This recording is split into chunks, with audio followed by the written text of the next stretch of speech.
presentation. So these are the companies that have recently been hacked. But this one is the one that shocked me.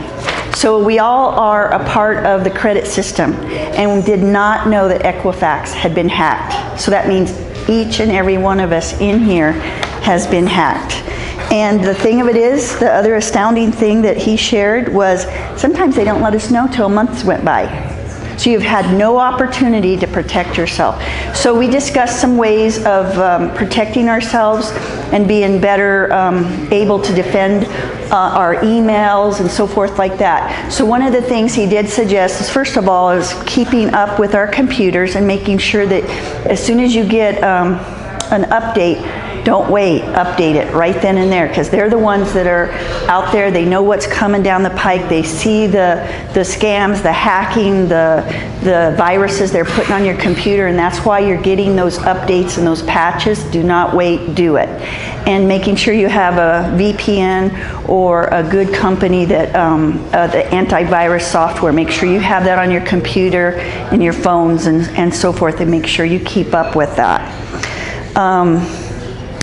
And then the other thing is, this is a good one. I knew I was pretty lax on this. We have a ton of sites that we have to have passwords for, and they're always different letters and how many characters and what we need.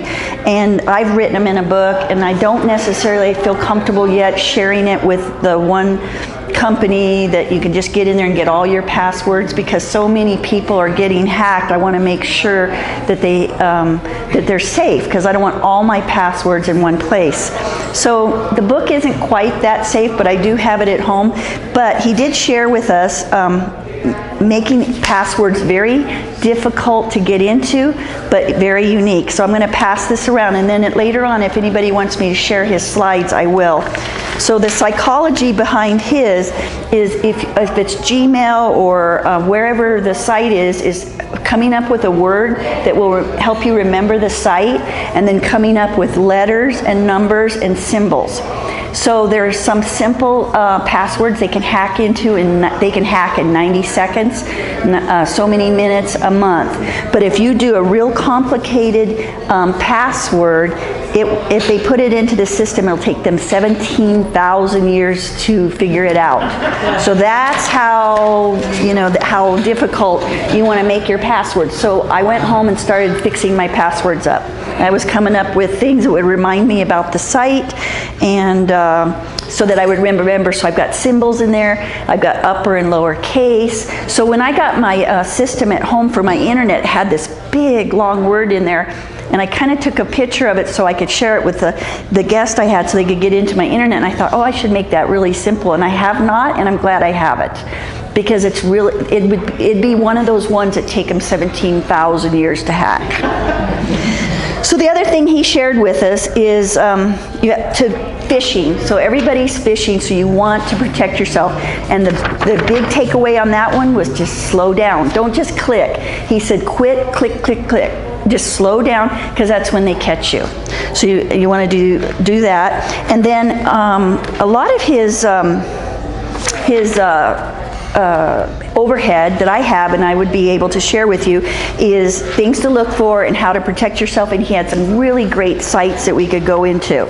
So I didn't want to make a copy of this for everybody, but I will share that overhead. This might have some information here that you might want, so we'll pass that around.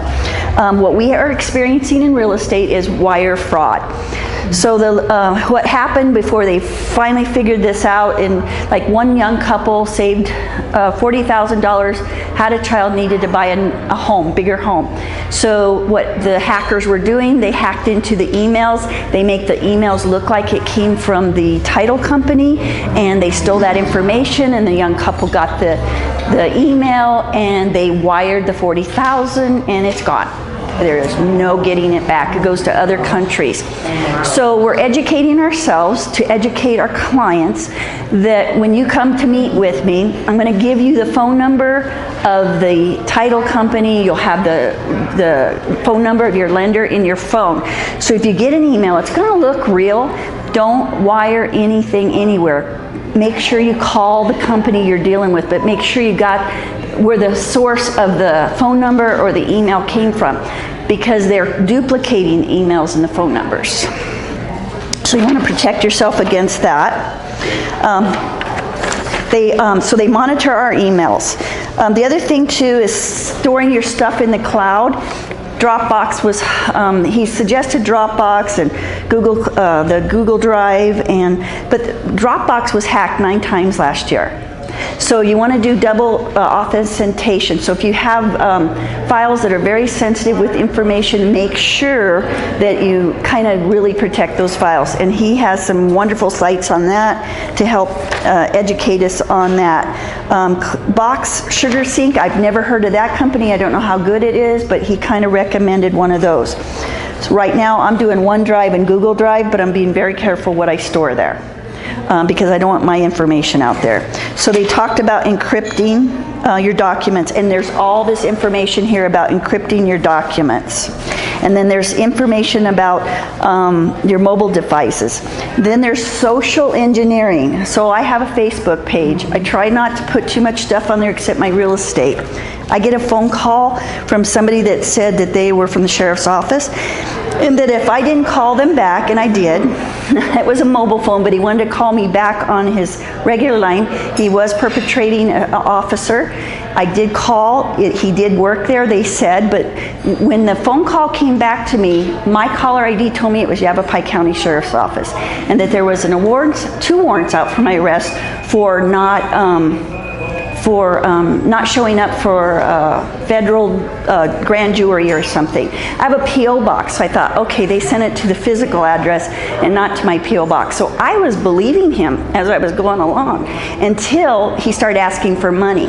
So I had him on the phone. I went into the sheriff's office and reported it. And actually, at first, they didn't want to do anything about it because it happened so often, till she called the phone number back, and it made her mad because the caller ID. I said, this is getting really sophisticated.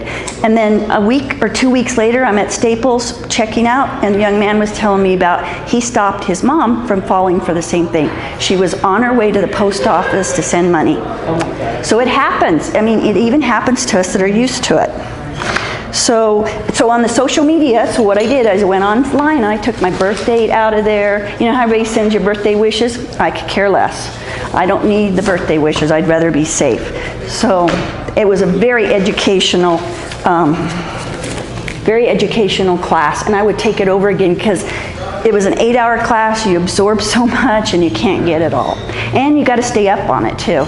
You really do, because they're coming up with sophisticated things. And at least if you want those handouts, you can have those. Yeah, and I can, of course, send... Where was this class at, Kay? It's for real estate agents, and it's Craig Grant, and he teaches on real estate. I wish they would do something for the public if I do hear about something, because you do want to protect yourself, because we might have money invested in the stock market or something. I'm sure there's scams going on in every industry, and you have to be very careful. So your wiring instructions will never come over the internet. They will mail them to you. So you want to be very, very careful. And don't hesitate to pick up the phone and talk to the person that you think sent you the information. It's always better to double check than to do it.